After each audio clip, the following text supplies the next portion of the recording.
Gold buyers, మీ కష్టాల్లో నమ్మకమైన మీ ఆత్మీయ నేస్తం.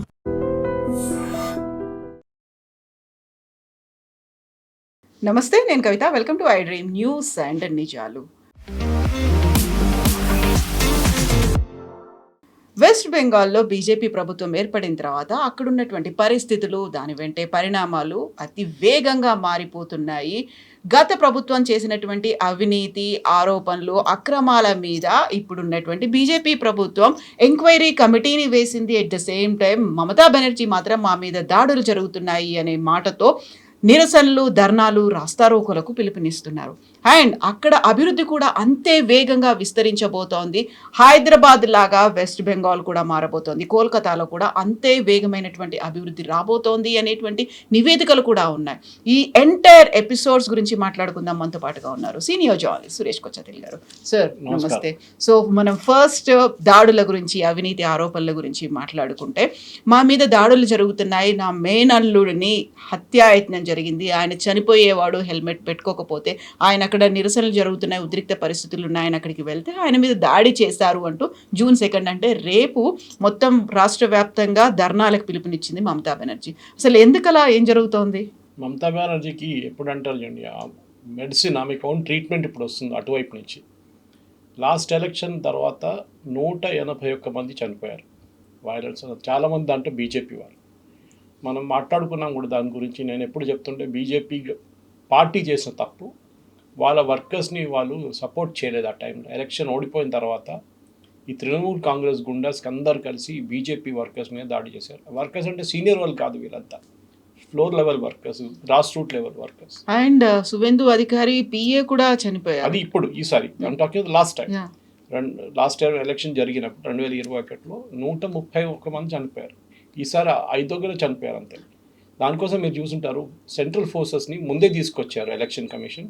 కాకుండా ఎలక్షన్ అయినాక 60 రోజుల దాకా వాళ్ళు ఉంటారన్నారు. ఇప్పుడు దాన్ని ఇంకా పొడిగించారంట.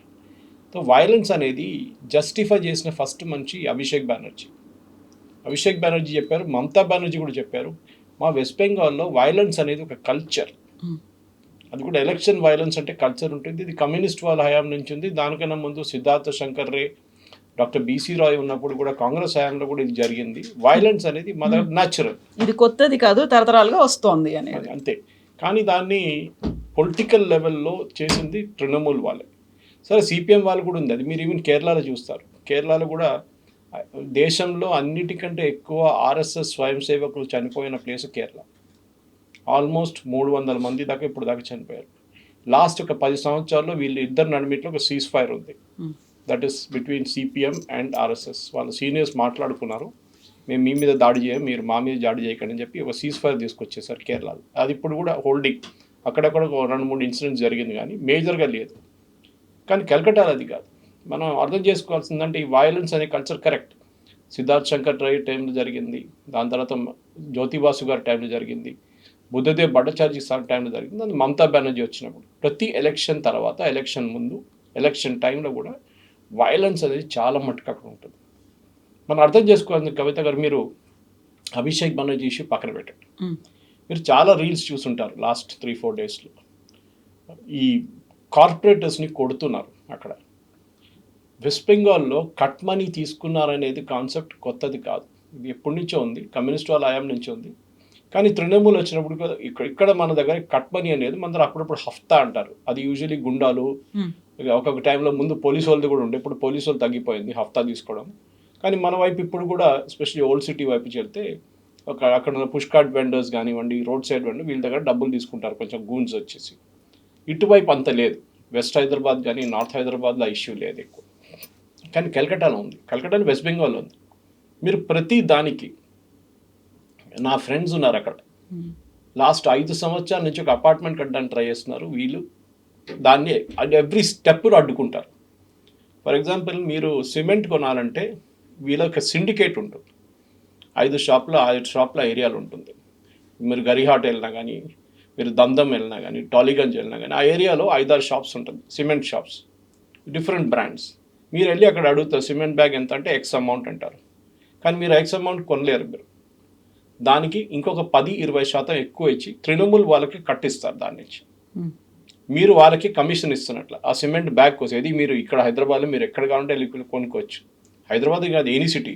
ఇది ఒక కల్చర్ తీసుకొచ్చారు మమతా బెనర్జీ. దీని నుంచే వాళ్ళ పార్టీ డబ్బులు వాళ్ళ దగ్గర ఉన్న ఆస్తి చూడు. మొన్న ఒక టీఎంసీ కౌన్సిలర్ ఇంటి మీద దాడి చేశారు, ఫామ్లో దాడి చేస్తే పక్కనున్న దానికి తొవ్వి తీస్తే 2.5 కోట్లు దొరికింది. గ్రౌండ్ కింద దాచిపెట్టారంట ప్లాస్టిక్ ప్యాకెట్లు. ఆలోచించండి. ఈ పరిస్థితిలో వెస్ట్ బెంగాల్ ఉండి వాళ్ళు డినై చేయట్లేదు. చూడండి, they are not denying it. Cut money తీసుకోలేదు. సో అక్కడున్న ప్రజలు ఎస్పెషలీ మహిళలు చాలా సఫర్ అయ్యారు. సందేశ్ ఖాళీ ఒకటే కాదు, రేప్ అనేది వెస్ట్ బెంగాల్ ఒక కల్చర్గా మారిపోయింది. జస్టిఫై చేశారు మమతా బెనర్జీ. ఆర్జీ కార్ కేసు తర్వాత ఆమె ఏం చెప్పింది, 8 గంటల తర్వాత మహిళలు రోడ్డు మీదకి ఎందుకు వెళ్తున్నారు, అర్ధరాత్రి ఏం పని ఉంది, అర్ధరాత్రి ఇంకేం పని, 8 o'clock తర్వాత వెళ్ళకూడదంట. సో మొన్న ఒక పార్క్ స్ట్రీట్లోనే ఇక్కడ ఒక డెమాన్స్ట్రేషన్ చూశాను నేను. మహిళలు మేము 9 గంటలకు 10 గంటలకు 11 గంటలకు కూడా we'll go out in to the streets. And park street అంటే మన దగ్గర ఒక టోనీ ఏరియా, బంజారా హిల్స్ లాంటి, జూబ్లీ హిల్స్ లాంటి ఏరియా అన్నమాట.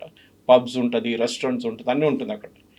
ఇట్లాంటి ప్లేస్లో కూడా మీరు 8 గంటల తర్వాత వేయకూడదు అంటే ఎట్లా అండి? ఒక లైఫ్ స్టైల్ ఉండాలి కదా. ఇది ప్రాబ్లం. సో ఈ గుండాలు ఇప్పుడు దాకా వాళ్ళు కంప్లీట్గా రూల్ చేసినప్పుడు ఇప్పుడు వాళ్ళని కొట్టి వాళ్ళ బట్టలు ఇప్పేసి వాళ్ళని రోడ్డు మీద నడిపిస్తున్నారు. మీరు చూసుంటారు. Only in their underwear and banian మీద నడిపిస్తున్నారు. అండ్ దీస్ ఆర్ అబ్సల్యూట్ పెద్ద పెద్ద గుండాస్ ఉండే వీళ్ళు. వీళ్ళని ముట్టడానికి పోలీసు వాళ్ళు భయపడుతుంటే. ఇంకొకటి దాంట్లో దొరికిన ఒక ఆయన, పేరు మర్చిపోయాను, కార్పొరేటర్గా ఉన్నాడు, పోలీసు మీద కాల్పులు జరిపిన ఆయన, స్టిల్ పోలీసు వాళ్ళని అరెస్ట్ చేయలేదు. అంత పవర్ఫుల్ ఈకో సిస్టమ్. ఒకసారి అనిపిస్తుంది బుద్ధదేవ్ భట్టాచారి ఆయన రెజీమ్, జ్యోతిబాసు పక్కన పెట్టవచ్చు మనం, ఆయన regime was far better west బెంగాల్లో. ఇప్పుడు లాస్ట్ ఒక 60 సంవత్సరాలు తీసుకుంటే ఆయన Buddhadeb Bhattacharya was the best. ఆయన పాపం చాలా మటుకు వెస్ట్ బెంగాల్లో కమ్యూనిస్ట్ వాళ్ళు చేసిన దాన్ని రివర్స్ చేయడానికి ట్రై చేశారు. టాటా లాంటి కంపెనీస్ తీసుకొచ్చారు ఆయన. కానీ మమతా బెనర్జీ వాళ్ళని రానియలేదు సింగూర్లో. ఇప్పుడు జరుగుతున్నది ఈ ప్రజల కోపం. అంటే ఎస్పెషలీ మహిళలు మీరు చూసుంటారు, చెప్పులు తీసుకొని కొడుతున్నారు, ఓకే, గుడ్లు కొడుతున్నారు. వాళ్ళకి వచ్చిన కోపం అది. మీరు అనుకుంటారు ఓన్లీ అభిషేక్ బెనర్జీని కొట్టారు, కాదు, right down to the grass root level కొడుతున్నారు. దాంతో ఏమైందంటే ఇప్పుడు తృణమూల్ నుంచి ఆల్మోస్ట్ 300 మంది రాజీనామా చేశారు councillors. Diamond Harbour which is Abhishek Banerjee's Lok Sabha కాన్స్టిట్యున్సీలో కౌన్సిల్ డిజాల్వ్ చేసేసారు. అందరూ మాయమైపోయారు. నిన్న మమతా బెనర్జీ పిలిచిన మీటింగ్లో 80 మంది ఎమ్మెల్యేలు 20 మంది వచ్చారు, మిగతా 60 మంది రాలేదు మీటింగ్కి. సో నిన్న క్యాన్సిల్ చేయాల్సి వచ్చింది meeting. She was embarrassed, very embarrassed. ఇప్పుడు ఇట్లాంటి మమతా బెనర్జీకి ఫస్ట్ టైం ఒక taste of our own medicine అంటారు ఇంగ్లీష్లో. ఆమెకి ముందు ఎట్లా బీజేపీ మీద, ఎట్లా కమ్యూనిస్ట్ మీద, ఎట్లా కాంగ్రెస్ వాళ్ళ మీద, వాళ్ళిద్దరు పక్కన పెట్టండి, వాళ్ళ మీద ఎక్కువ దాడులు జరగలేదు. బీజేపీ వర్కర్స్ మీద లాస్ట్ ఒక 15 సంవత్సరాల నుంచి జరుగుతున్న దాడి, దానికి ఒక జవాబు ఇప్పుడు వీళ్ళు ఇస్తున్నారు. అది మీరు అడగొచ్చు, అది కరెక్టా కాదా, అట్లా చేయవచ్చా గవర్నమెంట్ ఉన్నప్పుడు అంటే అదొక మాబ్ మెంటాలిటీ. అది మీలో ఉన్న కోపం మీరు తీర్చుకుంటున్నారు. నా దగ్గర ఇంత డబ్బులు తీసుకున్నాడు, ఇది 50,000 తీసుకున్నాడు, 1,00,000 రూపాయలు తీసుకుని ఇప్పుడు నాకు ఇవ్వండి అని చెప్తున్నారు వాళ్ళు. వాడు ఎట్లా ఇస్తాడు? వాడు పైకి పంపించేస్తాడు. అది అప్ ద లెవెల్ మమతా దాకా వెళ్ళిపోయింది ఆ డబ్బులు. ఆయన దగ్గర ఒక కమిషన్ పెట్టి సో ఆ కోపం తీస్తున్నారు. సో అభిషేక్ బెనర్జీని కొట్టారంటున్నారు. ఎస్, ఎందుకు చేయరు? ఆయన ఒక డీఫాక్టో చీఫ్ మినిస్టర్ కన్నా ఎక్కువ పవర్ఫుల్ ఉన్నారు. ఆయన ఇంటి పక్కన ఒక బండి కూడా ఆపలేరు మీరు. పక్కనున్న 7 పార్కులు టేక్ ఓవర్ చేసుకున్నారు. అక్కడున్న ఆయన కాన్వాయ్ చూస్తే సీఎం కాన్వాయ్ కూడా ఏం లేదు. ఆ ఎక్స్ట్రా కాన్స్టిట్యూషనల్ అథారిటీ ఉన్న అభిషేక్ బెనర్జీని ఇప్పుడు ప్రజలు ఒక లెసన్ నేర్పిస్తున్నారు. మొన్న ఆయన కొట్టిన రోజు ఎలక్షన్ రిజల్ట్ వచ్చిన తర్వాత ఫస్ట్ డే బయటికి దిగాడు. ఆ రోజే కొట్టారు ఆయన. మీకు గుర్తుంటుంది, ఎలక్షన్ టైంలో బీజేపీ ఎలక్షన్ కమిషన్ కంప్లైంట్ చేశారు ఈయన గురించి. మోదీ గారి గురించి అమిత్ షాని ఛాలెంజ్ చేశాడు. 4వ తారీఖు 12 గంటల తర్వాత మీరు వెస్ట్ బెంగాల్కి రండి, మేము చూపిస్తాం, మీతో ఏం చేస్తాం, మేము అడుగు పెట్టండి, మేము చూస్తాం, మేము డీజే మ్యూజిక్ ప్లేస్ చేసి చూపిస్తాం మీకు అని చెప్పారు. అంటే మిమ్మల్ని చంపేస్తాం, మీరు ఎవ్వరు వర్కర్స్ ఉన్నా ఫినిష్ చేసేస్తాం. సో ఇట్లాంటి స్టేట్మెంట్ ఇచ్చిన అభిషేక్ బెనర్జీ మీద మమతా బెనర్జీ ఎందుకు మాట్లాడలేదు? ఎందుకు ఇచ్చాడు ఇట్లాంటి స్టేట్మెంట్? దట్ మీరు వచ్చేసేయండి, మిమ్మల్ని 4th తర్వాత మేము చూసుకుంటాం, మీ వర్కర్స్ని చూసుకుంటాం, మీ లీడర్ని మేము చూసుకుంటాం, మీరు దమ్ముంటే రండి అని. ఇన్ఫ్యాక్ట్ డెరిక్ ఓబ్రైన్ కానీ, ఈవెన్ సాగరికా ఘోష్ కానీ, మహువా మొయిత్రా కానీ, వీళ్ళందరూ ఇట్లాంటి స్టేట్మెంట్స్ ఇచ్చారు. మే 4వ తారీఖు తర్వాత మోదీ కాదు, అమిత్ షా కాదు, ఎవరు కూడా ఇక్కడ రాలేరు. ఇప్పుడు వీళ్ళు ఎక్కడ పారిపోయిందో అర్థం కావట్లేదు. వీళ్ళందరూ ఢిల్లీలో కూర్చున్నారు.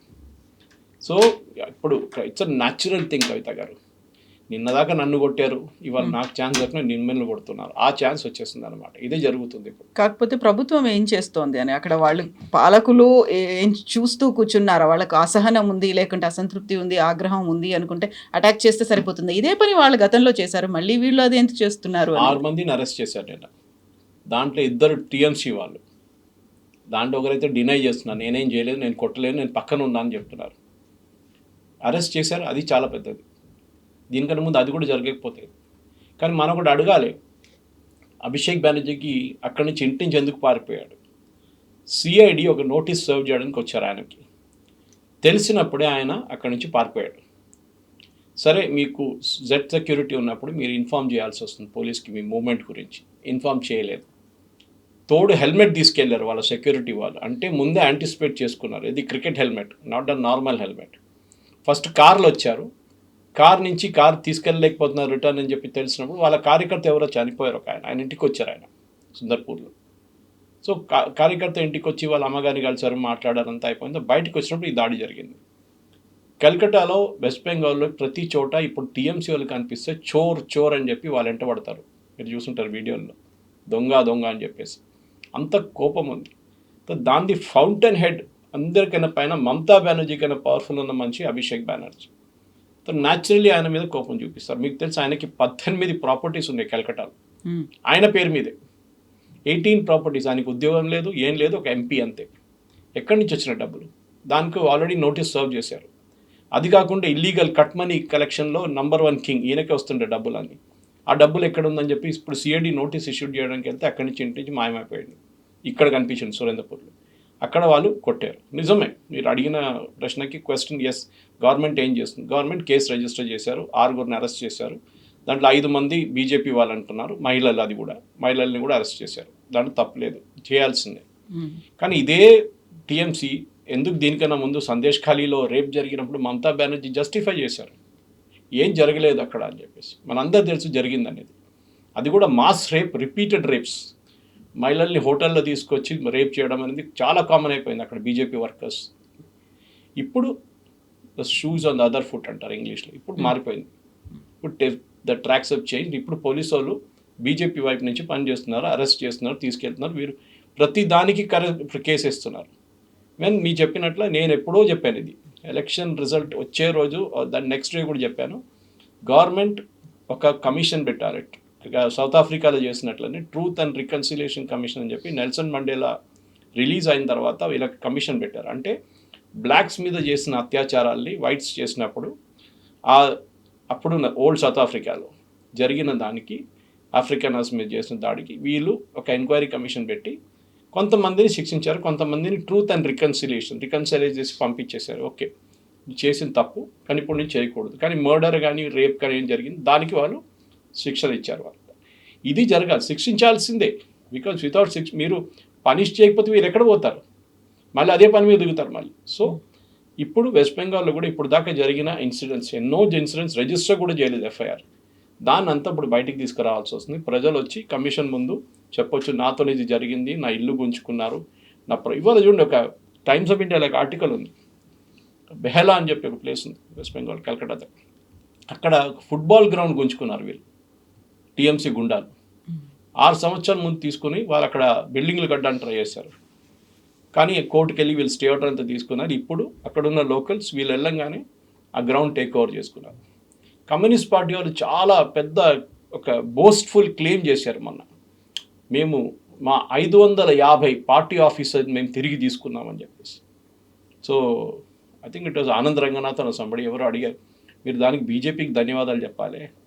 వాళ్ళు వచ్చిన తర్వాత కదా మీరు ఇన్ని 15 సంవత్సరాలు మీరు మీ పార్టీ ఆఫీస్లకు కాలు పెట్టలేకపోయారు, మొత్తం టీఎంసీ వాళ్ళు టేక్ ఓవర్ చేసుకున్నారు. ఇప్పుడు బీజేపీ వాళ్ళు రాకపోతే మీకు ఆఫీస్ వస్తుందా అని అడిగారు. సో అక్కడే మేజర్ పాయింట్ ఉంది. ఎందుకంటే కమ్యూనిస్ట్ వాళ్ళు కానీ కాంగ్రెస్ వాళ్ళు కానీ ఒక టైంలో స్టేట్ పరిపాలించారు వాళ్ళు. ఇప్పుడు వాళ్ళు కంప్లీట్లీ రెలిగేట్ అయిపోయారు సైడ్ లైన్స్కి. ఒక సీటో 2 సీట్లు వస్తుంది అంతే వాళ్ళకి. కానీ మమతా బెనర్జీకి ఇప్పుడు తెలిసిపోయింది, గేమ్ ఈజ్ అప్.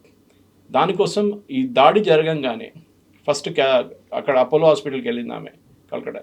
వాళ్ళు అన్నారు ఈయనకి ఏం కాలేదు, షర్టు చింపారు, గుడ్లు కొట్టారు, కొంచెం స్నానం చేసుకుంటే అంతా క్లియర్ అయిపోతుంది, ఇంకా మేజర్ బాడీ ఇంజరీస్ ఏం లేదని చెప్తే కాదు అడ్మిట్ చేయాల్సిందని ఆర్గ్యూ చేశారు. వాళ్ళు చెప్పారు మేము చేయము, ఇది మెడికో లీగల్ కేసు కాదు, వీకెండ్ పోలీసు వాళ్ళు రిజిస్టర్ కూడా చేయలేదు, మీరు తీసుకెళ్ళిపోవచ్చు. తీసుకెళ్ళి ఇంకొక హాస్పిటల్ తీసుకెళ్ళి అక్కడ వెళ్ళి మళ్ళీ గొడవ చేసింది ఆమె. అక్కడి నుంచి రాహుల్ గాంధీ ఫోన్ చేశాడు, మీరు ఢిల్లీకి తీసుకురండి అంటే ఢిల్లీకి నేను తీసుకురాను, అక్కడ బీజేపీ గవర్నమెంట్ ఉంది. సరే లాస్ట్లో హైదరాబాద్ తీసుకురండి, నేను కావాలంటే ఫ్లైట్ పంపిస్తాను. ఆలోచించండి, రాహుల్ గాంధీ గారు ప్రైవేట్ ఫ్లైట్ ఆర్గనైజ్ చేస్తున్నారు అభిషేక్ బెనర్జీని హైదరాబాద్ తీసుకురావడానికి. ఎందుకు హైదరాబాద్? దీనికైనా ముందు మనం చూసాం, అస్సాం ముఖ్యమంత్రి వైఫ్ వ్యతిరేకంగా అలిగేషన్ చేసిన మనిషి పవన్ ఖేరాని హైదరాబాద్ తీసుకొచ్చారు వీళ్ళు పార్టీ వాళ్ళు ఆ టైంలో. ఇక్కడ వచ్చి బెయిల్ అప్లై చేశాడు. అంటే Hyderabad he's become a kind of island now, వీళ్ళకి ఇల్లీగల్ యాక్టివిటీస్ చేయడానికి. ఇది మనం అనుమతించకూడదు. నేను అది బంగ్లాదేశీస్ గురించి కూడా చెప్పాను చూడండి. ఇప్పుడు యూనియన్ గవర్నమెంట్ దాడి చేస్తున్నారు, ప్రతి స్టేట్లో, ప్రతి సిటీలో, ప్రతి విలేజ్లో కూడా దాడులు జరుగుతున్నాయి ఇప్పుడు ఈ బంగ్లాదేశ్ ఇమ్మిగ్రెంట్స్ని. హైదరాబాద్లో ఏమైనా జరుగుతుందా లేదా? ఇక్కడున్న గవర్నమెంట్, ఇక్కడున్న పోలీస్కి ఆదేశాలు ఇష్యూ చేశారా that you have to go search for the Bangladeshis? ఇక్కడ ఎన్నో సెక్టర్లో పనిచేస్తున్నారు, వాళ్ళని ఐడెంటిఫై చేసి పంపించాల్సింది. కానీ వెస్ట్ బెంగాల్లో జరిగే వైలెన్స్కి ఇప్పుడు ఇది ఆగదు కవిత గారు, దట్ ఇస్ 100%. వీళ్ళు ఇంటి నుంచి బయటికి రాలేకపోయిన పరిస్థితికి వచ్చేసారు టీఎంసీ వాళ్ళు. ఇక్కడే ఒక ఇంట్రెస్టింగ్ ఇష్యూ కూడా కనిపిస్తుంది. ఉన్నటువంటి 80 మంది ఎమ్మెల్యేల్లో, టీఎంసీకి ఉన్న ఎమ్మెల్యేల్లో కేవలం 36 మంది అటెండ్ అయ్యారు. మమతా బెనర్జీ ఒక నిరసన ప్రదర్శనకి రమ్మని అంటే ఆ మీటింగ్లకి కూడా అటెండ్ అవ్వట్లేదు. మిగతా వాళ్ళంతా అక్కడ బీజేపీలోకి వెళ్ళడానికి ఇంట్రెస్ట్ చూపిస్తున్నారు అనుకుంటే బీజేపీ ఈజ్ సేయింగ్ నో, మీరు కేసులను తప్పించుకోవడానికి మా దగ్గరికే వస్తున్నారని. బట్ అక్కడ ఇంట్రెస్టింగ్ ఫ్యాక్ట్, టీఎంసీ దగ్గర ఉండడానికి ఎందుకు ఇంట్రెస్ట్ చూపించట్లేదు అనేది ఒకటి. మీరు చెప్పినట్టుగా అక్కడ ఉన్నటువంటి వామపక్షాలు, లెఫ్ట్ పార్టీస్ మళ్ళీ రెజ్యూనేట్ అవుతున్నాయా అనేది ఒకటి. కరెక్ట్. ఒకటి నంబర్ 36 డిస్ప్యూటెడ్ ఉంది. యాక్చువల్లీ ఇవాళ వచ్చిన న్యూస్ పేపర్స్లో కల్కట్టా బేస్డ్ ఎడిషన్స్లో 20 అని చెప్తున్నారు. 20 మంది వచ్చారు, 16 మంది మేము రాలేకపోయాం, మేము ఇంటి నుంచి బయటికి రాలేకపోతున్నాం అని చెప్పి మెసేజ్ పంపించారంట. ఆలోచించండి, మేము ఇంటి నుంచి బయటికి రాలేకపోతున్నాం, మాకు పోలీస్ ప్రొటెక్షన్ ఇస్తేనే మేము బయటికి రాగలము, లేకుంటే మేము మీటింగ్కి రాలేమని చెప్పారు. తప్ప మీరు 35 అని కూడా తీసుకోండి, మిగతా వాళ్ళు ఎక్కడున్నారు? ఆల్మోస్ట్ 45 మంది ఇప్పుడు కనిపించట్లేదు. కౌన్సిలర్స్ నేను చెప్పాను చూడండి, అది కూడా అభిషేక్ బెనర్జీ కంట్రోల్ చేసే డైమండ్ హార్బర్, అక్కడి నుంచి మొత్తం రిజైన్ చేసి వెళ్ళిపోయారు కౌన్సిలర్స్ అందరూ. ఇప్పుడు వాళ్ళకు కూడా అర్థమైపోయింది, గేమ్ ఫినిష్ అయిపోయింది. సో వాళ్ళకి 2 ఆప్షన్స్ ఉన్నాయి కవిత గారు. ఒకటి బీజేపీలో చేరడం, అది బీజేపీ ఇప్పుడు అనుమతించట్లేదు. ఎందుకంటే బీజేపీకి ఆల్రెడీ కంఫర్టబుల్ మెజారిటీ ఉంది అసెంబ్లీలో, వాళ్ళు ఇంకా తీసుకోక్కర్లేదు ఎవరిని. కానీ కౌన్సిలర్స్ వైపు తీసుకుంటారు బహుశా, కానీ అక్కడ కూడా వాళ్ళు చెక్ చేసి తీసుకోవాల్సింది. ఇదే కట్ మనీ తీసుకున్న వాళ్ళు తీసుకుంటే మళ్ళీ బీజేపీ కూడా అదే కల్చర్లో వెళ్ళిపోతారు. సో వెళ్ళకూడదు, వాళ్ళు తీసుకోక్కర్లేదు. ఈ కౌన్సిల్ ఎట్లయినా ఎలక్షన్ జరుగుతుంది, అందరు రిజైన్ చేశారంటే, మళ్ళీ రాజీనామా చేశారంటే మళ్ళీ ఇంకో కొత్త ఎలక్షన్ రాస్తుంది, దాంట్లో బీజేపీ గెలుస్తారు. ఎట్లా మీరు ఫ్రెష్గా మీ క్యాండిడేట్స్ పెట్టి గెలవండి, అదొక ఆప్షన్ ఉంది. ఇప్పుడు మీరు అడిగిన ప్రశ్న కమ్యూనిస్ట్ వాళ్ళు, ఇప్పుడు కమ్యూనిస్ట్ వాళ్ళు వాళ్ళ రివైవల్ చూస్తున్నారు వెస్ట్ బెంగాల్లో.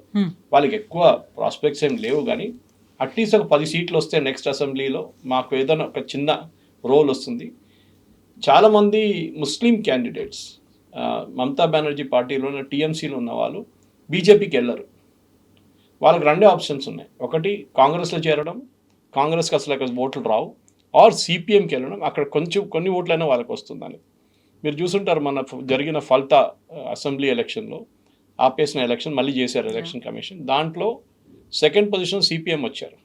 అఫ్కోర్స్ చాలా గ్యాప్ ఉండే, 118,000 20,000 ఓట్లతో కలిశారు బీజేపీ, కానీ అట్లీస్ట్ సెకండ్ పొజిషన్కి వచ్చారు. ఆ ఓట్లు ఎక్కడి నుంచి వచ్చినాయి? లాస్ట్ టైం అన్ని ఓట్లు కూడా వాళ్ళకి రాలేదు. దీనికన్నా ముందు జరిగిన 2021 ఎలక్షన్. ఆబ్వియస్లీ ఆ ఓట్లన్నీ ఇటువైపు నుంచి సిపిఎంకి వచ్చిందంతా టీఎంసీ ఓట్లు వచ్చాయి. ఎందుకంటే జహంగీర్ ఖాన్ పోటీ చేయలేదు అక్కడి నుంచి. ఆయన అఫ్కోర్స్ పోటీ చేశారు, కానీ నేను యాక్టివ్గా క్యాన్వాస్ చేయను అని చెప్పి ఒకరోజు ముందు బ్యాక్అవుట్ చేసుకున్నారు. సో ఆ ఓట్లని అక్కడి నుంచి ఇక్కడ ట్రాన్స్ఫర్ అయిందన్నమాట.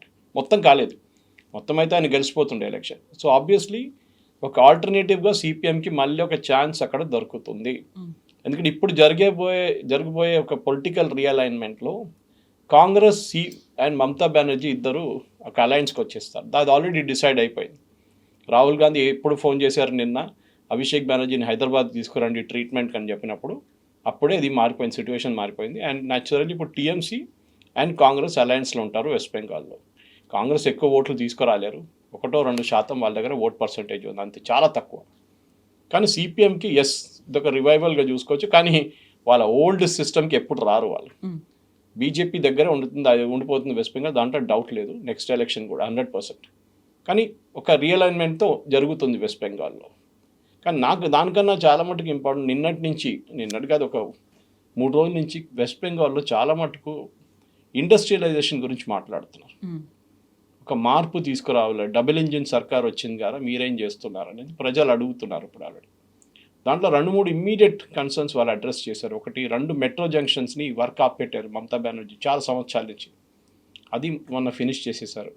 2 వీకెండ్ క్లోజింగ్ చేసేసి రోడ్లు బంద్ చేసేసి దే ఫినిష్ ద వర్క్. కానీ వెస్ట్ బెంగాల్ ఒక టైంలో ఈస్ట్ ఇండియా కంపెనీ రాజధాని, కమర్షియల్ క్యాపిటల్ ఆఫ్ ఇండియా అనే వెస్ట్ బెంగాల్ని మళ్ళీ ఆ పరిస్థితికి తీసుకురావాలంటే బీజేపీ చాలా కష్టపడాల్సి వస్తుంది. కానీ ఆఫ్కోర్స్ వాళ్ళకి అడ్వాంటేజ్ ఉంది, గవర్నమెంట్, సెంట్రల్ గవర్నమెంట్ వాళ్ళదే. అది కాకుండా వాళ్ళకి స్టేట్ గవర్నమెంట్ వైపు నుంచి కూడా వర్క్ సపోర్ట్ చేస్తే డెఫినెట్గా పని చేయొచ్చు. అది డెఫినెట్గా జరుగుతుంది కూడా ఇప్పుడు అన్నమాట. సో ఇప్పుడు కోల్కతా హైదరాబాద్ లాగా మారబోతోందా? సెకండ్ హైదరాబాద్ అనేటువంటి ఒక నిర్వచనాలు ఇవన్నీ ఎందుకు ఇస్తున్నారు? ఎందుకంటే ఇవాళ పొద్దున కూడా 2 ఇంటర్వ్యూలు చూశాను నేను. అక్కడ డిబేట్స్ నడుస్తుంది మన ఎకనామిక్ ఛానల్స్లో. దాంట్లో ఒక మోథా అని ఒకటి ఉన్నారు, he's a big real estate man. Mamata Banerjee టైంలో ఆయన మీద రైడ్ కూడా జరిగింది, ఈడీ వాళ్ళ రైడ్ కూడా జరిగింది. సో ఆయన ఏమంటున్నారంటే కల్కట్టాని మళ్ళీ పాతక సిస్టమ్ తీసుకురావాలంటే హైదరాబాద్ ఎట్లా ఉన్నారో ఒక 10 సంవత్సరాల ముందు, 10-15 సంవత్సరాల ముందు హైదరాబాద్ పరిస్థితి ఎట్లా ఉంటే అదే పరిస్థితిలో వెస్ట్ బెంగాల్ ఇప్పుడు ఉన్నారు.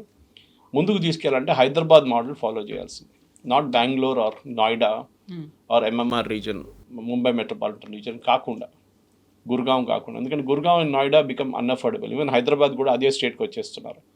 మీరు 200 కోట్లకు ఒక ఏకర్ కొంటే ఇట్ బి అన్అఫోర్డబుల్, మిడిల్ క్లాస్కి ఎప్పుడు రాలేరు. హైదరాబాద్ అన్నిటికంటే పెద్ద ఒక tag line ఏముండంటే middle class.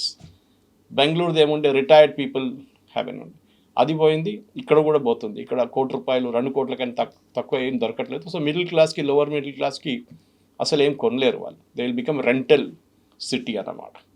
So కల్కట్టాది ఒక పరిస్థితి ఏంటంటే అక్కడ ఐరానికలీ ఇండియాస్ ఫస్ట్ మెట్రో కల్కట్టాలో ఉంది, కానీ కల్కట్టా ముందుకెళ్ళలేదు అక్కడి నుంచి. మెట్రో ట్రైన్ ఫస్ట్ వచ్చిన తర్వాత మనం ఢిల్లీ చూస్తున్నాం, బెంగళూరు చూస్తున్నాం, చెన్నై చూస్తున్నాం, హైదరాబాద్ చూస్తున్నాం. వీళ్ళందరూ ఎక్స్పాండ్ చేసుకుంటూ వెళ్ళిపోయారు, కల్కట్టా అక్కడే ఉండిపోయింది. ఎందుకంటే మమతా బెనర్జీ కానీ దానికన్నా ముందు బుద్ధదేవ్ భట్టాచార్య, దానికన్నా ముందు జ్యోతి బసు, వీళ్ళకి అసలు ఇంట్రెస్ట్ లేకుండా, డెవలప్మెంట్ అనేది లేదు. ఫస్ట్ మేజర్ డిసడ్వాంటేజ్ ఏముండే అంటే వెస్ట్ బెంగాల్లో, అది వీళ్ళు పాజిటివ్గా కూడా తీసుకోవచ్చు కవిత, వీళ్ళు ల్యాండ్ అగ్రిగేట్ చేశారు, పంచిపెట్టారు ఫార్మర్స్కి. అదే అందరు అడుగుతారు, నక్సల్ బారీ అనే ఒక విలేజ్ ఉన్నది వెస్ట్ బెంగాల్లో, అక్కడి నుంచి మొదలైంది ఈ మూవ్మెంట్, చారు సాన్యాల్ వీళ్ళందరూ. అది నక్సలిజం వెస్ట్ బెంగాల్లో ఎందుకు లేదు, అది తెలంగాణకి ఎందుకు వెళ్ళింది అంటే ఉమ్మడి ఆంధ్రప్రదేశ్లో, తెలంగాణలో, ఛత్తీస్గఢ్లో, మహారాష్ట్రలో, జార్ఖండ్, బీహార్లో, ఇక్కడికి ఎందుకు వెళ్ళింది, why not Calcutta, why not Kerala అని అడిగారు. ఈ 2 స్టేట్స్లో ల్యాండ్ రిఫార్మ్స్ తీసుకొచ్చారు. అంటే అక్కడున్న రైతులకి 1/2 ఏకర్ 1 ఏకర్ ల్యాండ్ పంచిపెట్టారు, డివైడ్ చేశారు ల్యాండ్ సీలింగ్ యాక్ట్కి వెళ్ళి. ఐడియా మంచిదే, concept wise it is great. కానీ ఒక 1/2 ఏకర్లో పండించి ప్రాఫిటబుల్ చేయడానికి ఏ రైతుకు కాదు, మినిమం ఒక 5 ఏకర్లు ఉండాలి, అప్పుడే దానికి ఒక ప్రాఫిటబిలిటీ వస్తుంది. కానీ 5 ఏకర్లు మీరు ఉంచుకోలేరు, because then you become a bourgeois. Okay, మీరు జమీందార్ అయిపోతున్నారు అప్పుడు. సో ఇదే 5 ఏకర్లు 1/2 ఏకర్ 1 ఏకర్గా ఉంచుకున్నారు, అది అక్కడ పెద్ద డిసడ్వాంటేజ్ అయిపోయింది. అక్కడున్న రైతులు ఏం చేశారంటే ఇది లీజ్కి ఇచ్చేశారు, ఇది పెద్ద రైతులకి. వాళ్ళు ఇక్కడ 1/2 ఏకర్, అక్కడ 1 ఏకర్, అక్కడ 2 ఏకర్స్ కలుపుకొని ఒక 100 ఏకర్లలో వాళ్ళు పంట పండించుకున్నారు. కానీ వాళ్ళు they are not the owners of the land. So వాళ్ళు ఎప్పుడు పెట్టుబడి పెట్టలేదు దాంట్లో. మీరు పంజాబ్ కానీ హర్యానా మోడల్ చూస్తే, ఈవెన్ చాలా మటుకు ఆంధ్ర మోడల్ చూస్తే మెకనైజేషన్ తీసుకొచ్చారు, ట్రాక్టర్ వాడడం యూజ్ చేశారు, టిల్లర్లు యూజ్ చేశారు, హార్వెస్టర్స్ యూజ్ చేశారు. ఎందుకంటే వాళ్ళ ల్యాండ్ వాళ్ళది, సో వాళ్ళు దాని మీద పెట్టుబడి పెట్టడానికి రెడీగా ఉన్నారు. వేరస్ మీరు లీజ్లో తీసుకున్నప్పుడు మీకు ఇంట్రెస్ట్ ఉండదు. మన దగ్గర తెలంగాణలో కూడా ఈ ప్రాబ్లం ఉంది, లీజ్డ్ ఫార్మింగ్ చాలా మటుకు అదే ప్రాబ్లం ఉంది. ఈవెన్ ఏదైనా ఇన్సూరెన్స్ ఇస్తే కూడా ఆ ఒరిజినల్ ల్యాండ్ ఓనర్కి ఈయనకు రాదు, రైతుకు రాదు అన్నమాట. ఎనీవే అది సపరేట్ స్టోరీ. బట్ బెంగాల్ ఇది జరిగింది. బెంగాల్లో డెవలప్మెంట్ కూడా అదే ప్రాబ్లం వచ్చింది, ఒక యాంటీ ఇండస్ట్రీ యాటిట్యూడ్. అది మీకు ఈవెన్ కేరళలో కనిపిస్తుంది. ఇండస్ట్రీ రాకూడదు, ఇండస్ట్రీని రానియకూడదు, యూనియన్లు మొత్తం అక్కడ తందానాలు ఆడుకున్నారు వాళ్ళు వెస్ట్ బెంగాల్లో. ఆ పరిస్థితుల్లో అక్కడ ఉన్న ఇండస్ట్రీస్ అందరూ పారిపోయారు. ఒక టైంలో డన్లప్ కానీ, ఐటీసీ కానీ, టాటా కానీ, బిర్లాస్ కానీ, హిందూజాస్, వీళ్ళందరూ ఉన్న పెద్ద ఏం చెప్తారు, ఒక ఇండస్ట్రియల్ క్యాపిటల్ ఉండే వెస్ట్ బెంగాల్. బట్ 1960s నుంచే వెస్ట్ బెంగాల్ డౌన్ఫాల్ స్టార్ట్ అయింది. అంటే కమ్యూనిస్ట్ వాళ్ళు 77లో వచ్చారు. దానికన్నా ముందు ఉన్న కాంగ్రెస్ హయాం నుంచి ఇదంతా స్టార్ట్ అయింది, యూనియన్. దాంట్లో ఒక్కటి మమతా బెనర్జీని మెచ్చుకోవాలి. లాస్ట్ 15 సంవత్సరాల్లో అక్కడ బంద్లు కానీ, యూనియన్లు కానీ ఆమె బంద్ చేసి పడేసింది. బట్ ఇండస్ట్రియలైజేషన్ ఆమె చేయలేదు.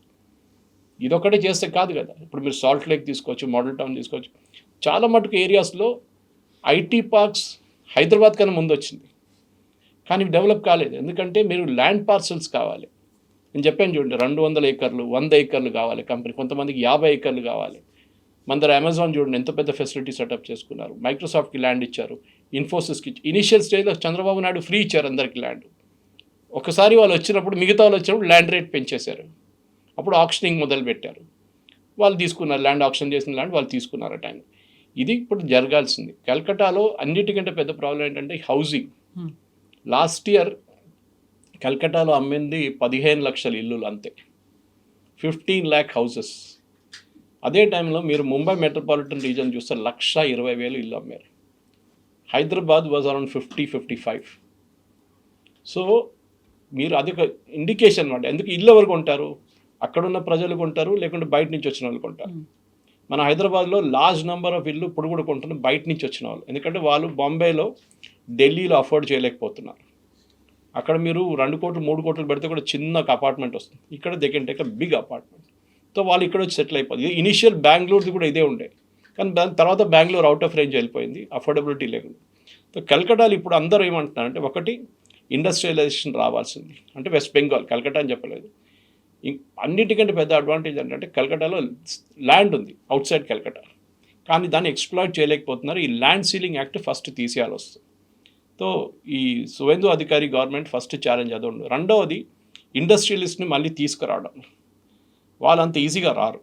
ఒకసారి మా దాంట్లో మలయాళంలో అంటారు, వేడి నీళ్ళు పడిన పిల్లి చల్లనీళ్ళు చూస్తే భయపడుతుందంట. ఆ సంగతి ఇది. వాళ్ళకి భయం ఉంటుంది, రేపు వస్తాం మళ్ళీ 10 సంవత్సరాల తర్వాత మమతా బెనర్జీ వస్తే మళ్ళీ మా సంగతి ఏమవుతుందని భయం ఉంది వాళ్ళకి. కంటిన్యూటీ ఆఫ్ పాలసీ ఉండాలి. అది మన దగ్గర తెలంగాణలో మెచ్చుకోవాలి. అది ముందు చంద్రబాబు నాయుడు గారు ఉన్నారు, దాని తర్వాత రాజశేఖర రెడ్డి గారు వచ్చారు, దాని తర్వాత కేసీఆర్ గారు వచ్చారు, ఇప్పుడు రేవంత్ రెడ్డి గారు వచ్చారు. అన్నిట్లో అఫ్కోర్స్ రోసయ్య గారు, కిరణ్ కుమార్ రెడ్డి గారు షార్ట్ బెంచెస్ ఉండే, కానీ ఎవ్వరు పాలసీ మార్చలేదు. ఓకే, అక్కడక్కడ ఫార్మా సిటీని ఫ్యూచర్ సిటీ చేశారు అదంతా, కానీ అవుటర్ రింగ్ రోడ్ లాంటి ప్రాజెక్ట్స్ కానీ, ఈ ఐటీ సెక్టర్ డెవలప్మెంట్ ఎవ్వరు ఆపలేదు. It was a continuous policy. A government అయినా, ఏ ఇండస్ట్రియలైజ్ అయినా, ఏ కంపెనీ వాళ్ళైనా పెట్టుబడి పెడుతున్నప్పుడు అదే చూస్తున్నారు. ఈ హైదరాబాద్ చూడండి, ఇవాళ కూడా 2 జీసీసీలు సెటప్ అయినాయి. గ్లోబల్ కేపబిలిటీ సెంటర్స్ అనేది చాలా ఇంపార్టెంట్. వాళ్ళు ఎప్పుడు వస్తారు? వాళ్ళకి ఒక కాన్ఫిడెన్స్ ఉంది. ఒకటి, క్లీన్ ల్యాండ్ టైటిల్స్, భూమి కావాలి వాళ్ళకి. స్టేట్ గవర్నమెంట్ సైడ్ నుంచి సపోర్ట్ కావాలి. ఏంటి? ఇన్ఫ్రాస్ట్రక్చర్. అంటే మా ఆఫీస్ పక్క నుంచి రోడ్ ఉండాలి, ఒక మెట్రో ఎక్స్టెన్షన్ ఉండాలి, ఏదైనా అట్లాంటి ట్రాన్స్పోర్టేషన్ ఉంటే వాళ్ళు వస్తారు. కల్కటాలో ఇది లేదు, అది చేయాల్సింది. కానీ ఒక ఛాన్స్ ఏంటంటే, ఒకటి, ఈ కొత్త గవర్నమెంట్కి రాగానే వాళ్ళు అఫ్కోర్స్ సెంట్రల్ గవర్నమెంట్ దగ్గర నుంచి సహాయం తీసుకొని ఫస్ట్ ప్రాజెక్ట్ ఇప్పుడు అమూల్ది ప్రాజెక్ట్ సెటప్ చేస్తున్నారు. ఓకే, కొత్త ప్రాజెక్ట్ అమూల్ది just outside Calcutta setup చేస్తున్నారు. అది ఫస్ట్ ప్రాజెక్ట్ అనమాట. ఇక్కడి నుంచి ముందుకు వెళ్ళాలంటే జీసీసీస్ తీసుకురావాల్సి వస్తుంది, గ్లోబల్ కేపబిలిటీస్. అక్కడ కాగ్నిసెంట్ ఉంది, టీసీఎస్ ఉన్నారు, అందరూ ఉన్నారు. ఎప్పుడో వాళ్ళు ఆపరేషన్ స్టార్ట్ చేశారు కల్కటాలో, కానీ ఎక్స్పాండ్ చేయలేదు. హైదరాబాద్లో ముందు మైక్రోసాఫ్ట్ వచ్చినప్పుడు ఆ పెద్ద క్యాంపస్ వాళ్ళది ఉండే, చాలా పెద్ద క్యాంపస్ అది. ఇప్పుడు దాని పక్కన ఒక బిల్డింగ్లో ఫినిక్స్ వాళ్ళది, దాంట్లో వాళ్ళు 2 ఫ్లోర్లు తీసుకున్నారు, 1,00,000 స్క్వేర్ ఫీట్. అప్పుడు ఆలోచింటే ఎక్స్పాన్షన్ కోసం చాలా ఇంపార్టెంట్. అంటే మీ దగ్గర ముందు 4,000-5,000 ఎంప్లాయీస్ ఉంటే మళ్ళీ మీరు 2,000 ఎంప్లాయీస్ని యాడ్ చేస్తున్నారు. ఆ 2,000 ఎంప్లాయీస్ ఇక్కడ ఉన్నప్పుడు రెంట్లో ఉంటారు, తర్వాత ఇల్లు తీసుకుంటారు, తర్వాత వారు కార్లు కొనుక్కుంటారు, వాళ్ళ పిల్లల్ని స్కూల్లో అడ్మిషన్ ఇప్పిస్తారు. ఇదంతా ఒక కంటిన్యూస్ ప్రాసెస్ అనమాట. దానికోసం మన దగ్గర సిద్దిపేట కానీ కరీంనగర్లో సెటప్ చేసిన ఐటీ పార్కులు దానికోసం ఫెయిల్ అయింది. ఎందుకంటే అక్కడికి ఎవరు వెళ్ళరు. అట్లీస్ట్ సోషల్ స్ట్రక్చర్ చూసేటవాళ్ళు, వాళ్ళ క్లోజ్ ఫ్యామిలీ ఫ్రెండ్స్ కానివ్వండి, సినిమా థియేటర్కి వెళ్ళడం కానీ, పెద్ద మాల్స్కి వెళ్ళడం కానీ, ఇదంతా ఉంటుంది, ఈటింగ్ అవుట్ ఉంటుంది. కల్కటాలో culture wise they very strong. I think India's intellectual capital అంటారు. ఒక టైంలో ఒక సేయింగ్ ఉండే, what Bengal thinks today India thinks tomorrow అని. అది పోయింది ఇప్పుడు. దాన్ని తీసుకురావాలంటే చాలా మటుకు ఒక గోల్డెన్ ఏజ్ ఒక ఛాన్స్ ఉంది. అండ్ ఐ థింక్ శువెందు అధికారికి అన్నింటికీ పెద్ద ఒక ఆపర్చునిటీ ఇది. కానీ యాజ్ ఇంగ్లీష్లో అంటారు, you hit hit the ground running. మీకు టైం లేదు. మీ హనీమూన్ పీరియడ్ 6 నెలలు ఉంటుంది. దాని తర్వాత క్వశ్చన్స్ వస్తుంది.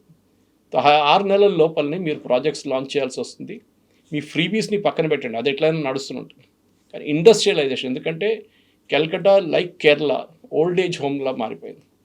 మీరు అక్కడ ఉన్న మ్యాక్సిమం ఇళ్ళని సర్వే చేయండి. కల్కట్టాలో చుట్టుపక్కల ఉన్న ఏరియాస్లో అంతా అందరు ముసలోళ్ళు ఉంటారు. Husband and wife old people. పిల్లలు వెళ్ళిపోయారు బయటికి, మిగతా సిటీస్కి వెళ్ళిపోయారు, అబ్రాడ్కి వెళ్ళిపోయారు. వాళ్ళు అక్కడ లేరు. వాళ్ళని రిటర్న్ తీసుకురావాలి. రెండవది, ఒక టైంలో బెంగాలీ వర్కర్ని ఎక్స్పోర్ట్, నాకు ఇప్పుడు కూడా గుర్తు, నేను వైజాగ్లో 1988లో పనిచేస్తున్నప్పుడు I was working on hotel project there. అప్పుడు శ్రీపురం జంక్షన్లో హెచ్ఎస్బిసిది ఒక కాల్ సెంటర్ ఉండే. 1988 హెచ్ఎస్బిసి కాల్ సెంటర్. అప్పుడు హైదరాబాద్ కూడా అంత డెవలప్మెంట్ జరగలేదు. అప్పుడు వాళ్ళు అంత పనిచేసే ఆల్మోస్ట్ 80% మంది బెంగాల్ నుంచి ఎగ్జిక్యూటివ్స్, అంటే వాళ్ళ అమ్మాయిలు అబ్బాయిలు అక్కడి నుంచి వచ్చారు. They were exporting high quality people ఆ టైంలో, 80s, late early 90s also. ఇప్పుడు అది మారిపోయింది. ఇప్పుడు బెంగాల్ ఎక్స్పోర్ట్ చేస్తుంది లో క్వాలిటీ వర్కర్స్, అంటే మేస్త్రీలు, కార్పెంటర్లు. లో క్వాలిటీ అంటే వాళ్ళ ప్రొఫెషన్ నేను చెప్పట్లేదు, కానీ ఇన్కమ్ వైజ్ చాలా తక్కువ వాళ్ళకి. ఇది ప్రాబ్లం వచ్చిందన్నమాట. అది కూడా మార్చాల్సి వస్తుంది. ఎందుకంటే బెంగాల్లో పని లేదని చెప్పి వీళ్ళు బయటికి వెళ్తున్నారు. కేరళలో చూడండి, కన్స్ట్రక్షన్ సెక్టర్ అంతా వాళ్ళే డామినేట్ చేస్తారు, రెస్టారెంట్ వాళ్ళే డామినేట్ చేస్తారు, పెట్రోల్ బంక్లో వాళ్ళే ఉంటారు బెంగాలీ వాళ్ళు. అది మార్చాలి మీరు. బెంగాల్లోనే వాళ్ళకి ఉద్యోగం ఇస్తే వాళ్ళు బయటికి వెళ్ళరు.